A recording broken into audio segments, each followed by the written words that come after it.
What is up, pandas? It's your boy Adreos coming at you with another video. This time it's going to be a small review, something short, regarding Tokyo Ghoul Season 1. It's just going to be really open-ended. I do have a couple bullets I do want to talk about, but most of it is just going to be me talking to you guys, both from my experience with the anime. Again, this is just Season 1, to how it affected me in real life, and just my opinions on it versus the manga. Again, this is just going to be for Season 1, but I hope you enjoy. Sit back, get some popcorn, and listen in, starting now.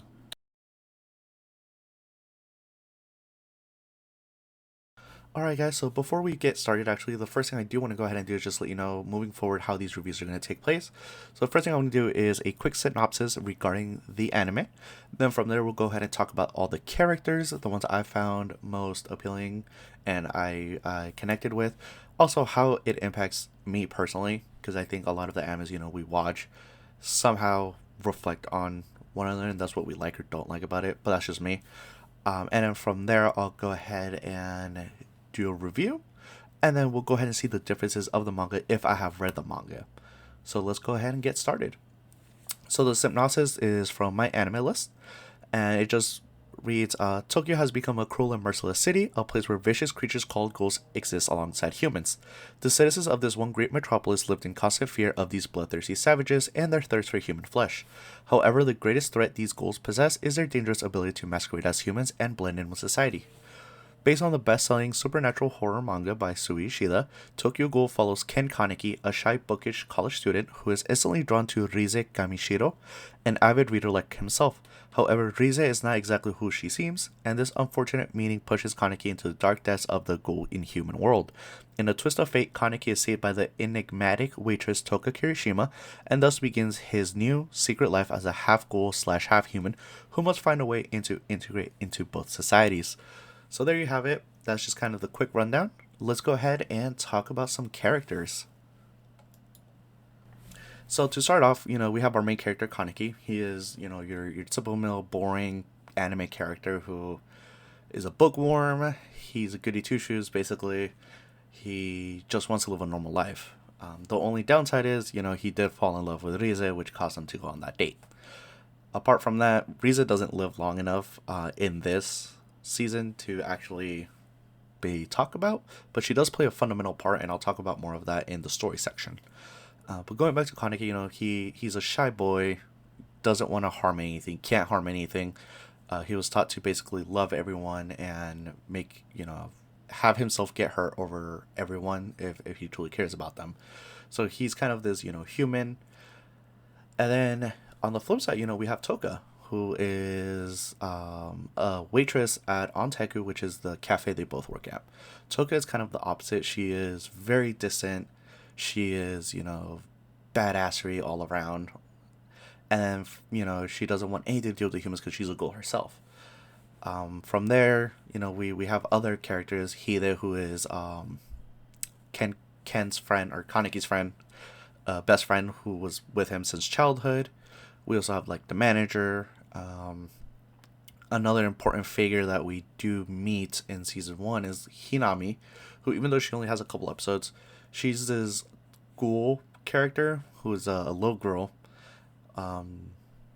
who just wants to see her dad and live a peaceful life, with him and their mom, and just, be together. She doesn't like killing. She's just a normal small girl who just happens to be a ghoul.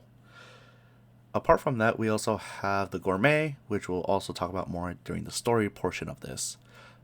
But I think a lot of us, kind of going back to Kaneki, a lot of us can reflect with him because he's just a normal dude. He's living his life, going out to eat burgers, watching the news, hanging out, stuff like that. So at least for me, that's an instant connection I had with him where, hey, this guy could be me, From there, we also have the other side, which is the CCG, or the Center Extermination Ghouls, I think is what it's called.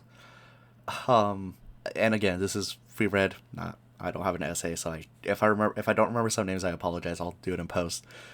But we have the CCG, who's just exterminate all ghouls. Basically, is kind of their motto. And we have Amon, who believes what he's doing is righteous, And then we have Mado, who is the teacher of Amon. And at first you meet them, and Amon's like the normal dude, and Mado is just kind of the crazy gun ho.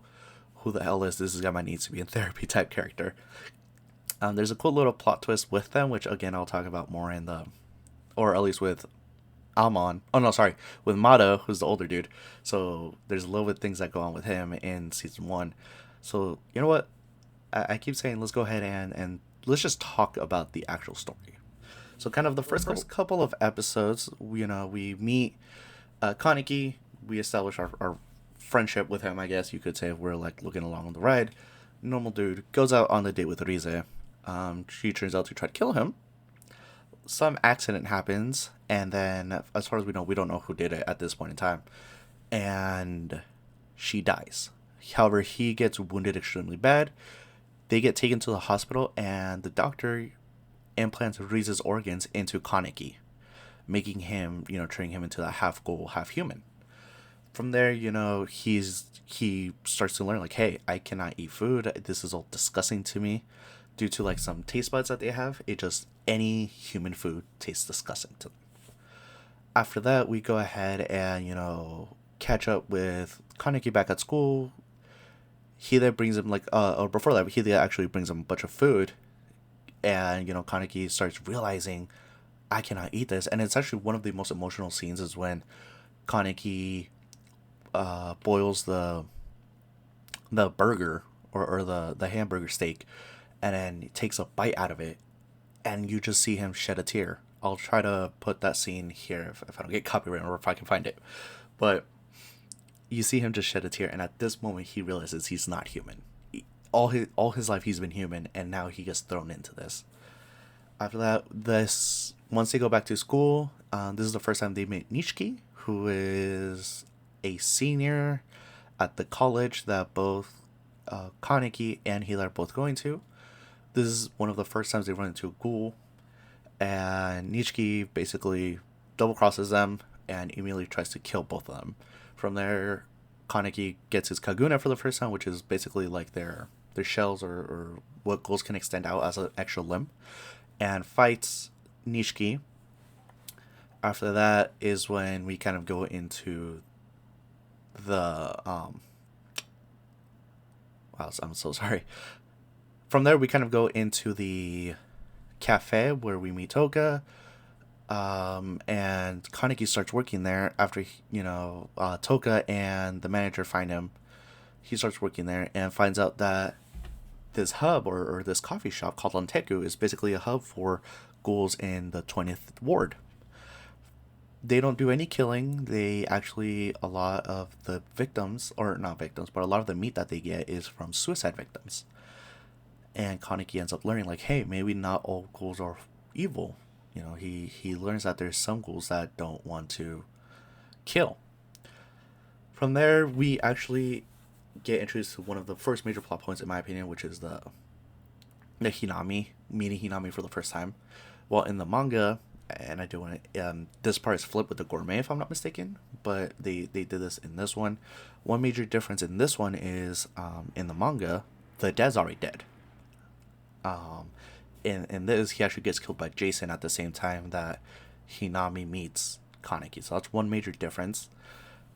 It's not a huge difference, but it does affect her character moving on in the story.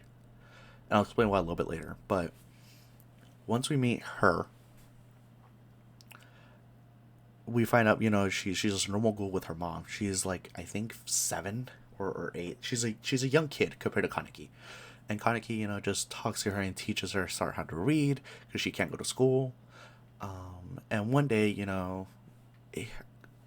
Hidami and her mom are both going out, just having a normal shopping day. They're not hurting anyone, and the CCG finds them. And due to this, Hinami's mom actually gets murdered in front of her, and Kaneki, rushed out to try to save them and try to warn them, but he was too late. So all he could actually do was cover Hinami's eyes while watching the mother get basically murdered. Now, obviously, Hinami didn't get to see it, but she heard everything else going on. After that, Toka actually takes this really personal and ends up killing one of the investigators. Due to this, there's more, a lot more investigators show up at the 20th ward, and it becomes more dangerous due to these actions. Now, in my opinion, what Toka did was completely reasonable. One of her closest people died just for living. And Toka sees the world with anger due to her backstory, which we don't find out till season 2. Season 2. And more in Tokyo Ghoul Re. But after that, her actions do have consequences, and the manager basically tells her, like, hey, if you do this, we're not going to support you. Like, you are doing this on your own account. And she still does. And Kaneki ends up defending her. So they hatch up a plan to lure the investigators away from Hinami. However, since ghouls can smell each other, Mado, who's the crazy guy, had his briefcase was with the dad's Kagune, and also had the mother's. So when he opened those, Hinami ended up finding them, and she found out basically now both of her parents are dead. She's truly alone in this world. There's a huge fight that happens with Toka and Mado, and after that, Hinami has a chance to murder Mado. Just straight up can kill him. She decides not to. She decides, she doesn't want to be a killer. She just wants to be with her family. She's just a normal girl, even though she was raised as a ghoul. Toka ends up killing Mado, and she finds out actually that he's married. And that's the reason why he wears gloves. And I think at this point, she figured out, like, hey, I just murdered someone's husband. I just murdered someone's loved one. Which is the exact same thing that happened to Hinami, and why Toka was mad in the first place. And I think this realization also helps Kaneki's character show, like, hey, we're not good guys, but we're not the bad guys either. And same thing with the CCG, they're not the bad guys. I mean, they are the bad guys, but they're not also good. Does that make sense? Like, it's a really gray world. You can't root for someone because, they'll end up killing someone, or they're gonna get killed by someone. So it's such a bleak, gray world. And that also comes into our world because, we're not all heroes. We don't live, rightful wrong or rightful right. Or wrongful wrong, rightful right, I think. Sometimes we might be a villain for someone, and sometimes someone might be a villain for us. And I took that to heart, However, moving forward, we get the Gourmet, which the Gourmet is an interesting character. I actually found him really annoying. Even in the manga, I found him really annoying. And he's supposed to be. You're not supposed to like him. You're supposed to get creeps from him. Well, Kaneki meets the Gourmet, and I'm calling him that because I don't remember his name. And I'll probably end up having to put it in post. But you meet the Gourmet, and at the same time, you see Toka's story right now with her best friend. And you can see Toka's eating human food. Even though she's throwing up, she's not feeling good, she's being sick, she still wants to protect her best friend. And then we get we meet back with Nishiki, who he's in terrible shape. After the Kaneki fight, he's just been horrible. He almost gets eaten by ghouls, gets cannibalized, but Kaneki saves him. We end up meeting Nishiki's girlfriend. And from there, Kaneki wants to be a good guy and just tells him, tells Nishiki, like, hey, if you don't kill anymore, we'll help you. In the process, the Gourmet actually steals Nishiki's girlfriend and wants to eat Kaneki because his blood, smells just like Ghoul, but also like Rhizis, but also human. So he is infatuated with Kaneki. From there, we have a huge fight with Toka, Kaneki, Nishiki versus the Gourmet. Since Toka's so damaged from, eating human food, she is weak in this fight. The only thing that saves her is the fact that she bit into Kaneki and then got some of her strength back. They leave the Gourmet into pieces, and he actually ends up coming back. He ingested his own self to gain control of his own powers. Something weird like that. And then after the final arc that happens is the Jason arc. Now, with Jason is such a interesting character because he is basically what the CCG thinks that all ghouls are: bad, evil, disgusting monsters. And that's exactly what Jason is. But the reason he's so bad is because it turns out and this is later on, and it's not explained in the manga. It's explained in the manga, but it doesn't get shown. Is the fact that he was tortured. You know that I know you guys know the meme. What's 1,000 - 7? I know you guys know that if you come from the anime community. But basically, he was tortured by this investigator who would put a serum into him. That way, he could actually get hurt and just make him count what's 1,000 - 7, going 993, everything else before that, which I'm suck at math, so I'm not even gonna try. And then he would have him heal up. Jason would heal up, and then from there go again in torture. Finally, he escapes. Jason escapes and murders the investigator. But from there, Jason is broken, and he does the exact same thing to Kaneki, and that's where Kaneki has a conversation internally with Rize, where basically he learns like, hey, I need to stand up for myself. I cannot be this punching bag and love and peace. Like, I'm gonna have to make a statement somehow. And from there, he gets so shattered his soul that he accepts his ghoul part, and then that's where white hair Kaneki comes in. Once that happens, we get an amazing scene, an amazing fight scene, which you're probably watching right now, of Kaneki fighting versus Jason. But when you see Kaneki, he doesn't care about his body anymore. He is crazy. He is basically what happened to Jason, where he had to learn to adapt or else he was going to get killed. All that Kaneki wanted was like peace between the ghouls and humans, but he got thrown into so many bad situations. And it's not like just bad situation happens because it's plot. Like, you see the development in it. Maybe the gourmet stuff, because again, it wasn't like the manga. The manga has the orders different, and it's just a lot better in the manga, in my opinion. And you'll hear me say that at the conclusion as well. But all the things that happen to Kaneki, he has to react and has to adapt to them. At the end, he has to accept his ghoul self to survive, to keep his humanity, ironically. And it's a beautiful irony, and there's a lot of expression in the show. So let's go ahead and just do the conclusion. Alright guys, so just some concluding, some final thoughts before this video ends. It's just, do I recommend Tokyo Ghoul? Yes. I think it's a great first season. Anyone wants to watch it, I definitely suggest watching it. However, if you want to continue the series, go ahead and just read the manga. Now, if you want to see the first couple volumes animated, then definitely go watch this. This is how I became a fan of the show, or of the series. Actually, it was through the first season. The animation's pretty decent. The dub is actually really good. I actually fairly enjoyed it. I've watched the show multiple times, both subbed and dubbed, and everything after this season is kind of meh. So I definitely recommend it. Watch this season. The order I would recommend watching this is watch this season, go ahead and read the manga, because I think a lot of the more in-depth tones that the story tries to convey are better received in the manga than they are in the show. So that's just kind of my analysis. I would give this, I don't want to give it a scale, but I would probably put this in my top 5 animes, just because it means a lot to me. So that is that.